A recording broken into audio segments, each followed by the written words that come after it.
Hi guys, now is February 24, 2026, Tuesday. As you can see guys, andito na naman ako sa koi fish pond ko.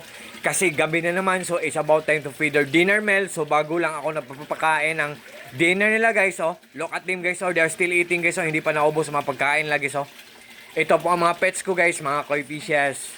Oh. At ito po ang pond ko guys, maliit lang. Simple, small, but terrible. Yan. Believe me or not guys, maniwala kayo, hindi. Dito talaga ako nagtatambay guys pag wala akong ginagawa guys. Yan. Ang filtration system ko, pinaglass ko para magandang tingnan. Pinawilding ko para maghang para mas lalong magandang tingnan. Yan. At ang mga pets ko, mga koi fishes. And guys, sa video kong to, ipiplex ko ang nagwa-waterfall sa pond ko. Yan ang tinatawag na submersible pump. Ang lakas-lakas niya, sa sobrang lakas niya, oh, ang ingay-ingay niya. Guys, ang brand niyan ay Aquaspeed Submersible Pump. Aquaspeed. Sa sobrang lakas ng Aquaspeed Submersible Pump, guys, ang ingay-ingay niya, para siyang nature na waterfall sa bukid na pagbagsak ng tubig. Ang sarap-sarap pakinggan sa mga tainga natin para tayong nagme-meditate, guys. Ganyan siya katindi, guys. Ganyan siya kalakas. Sa sobrang lakas niya, ang daming bubbles na naproproduce niya o nakreate niya at the same time. Ang dami ding mababreath in na oxygen ng mga isda natin sa pond natin.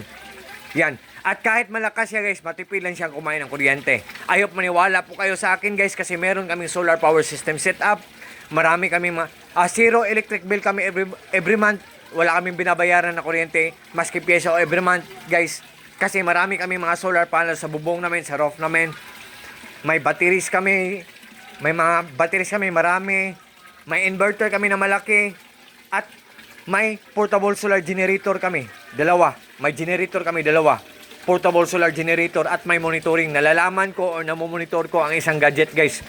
Kung matipid lang siyang kumain ng kuryente. Guys, nalalaman ko kung matipid lang siyang kumain ng kuryente, kung good ang kanyang quality. Yan.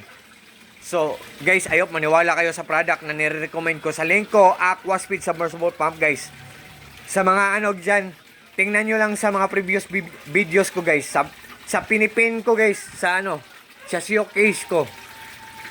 Sa pinipin ko, sa mga videos ko. Sa mga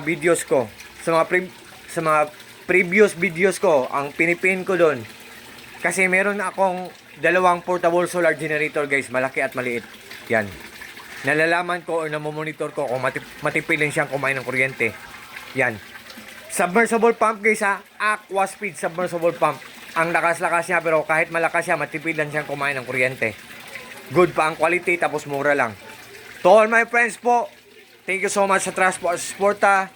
Good evening, happy fish keeping. God bless us all and that's all. Peace.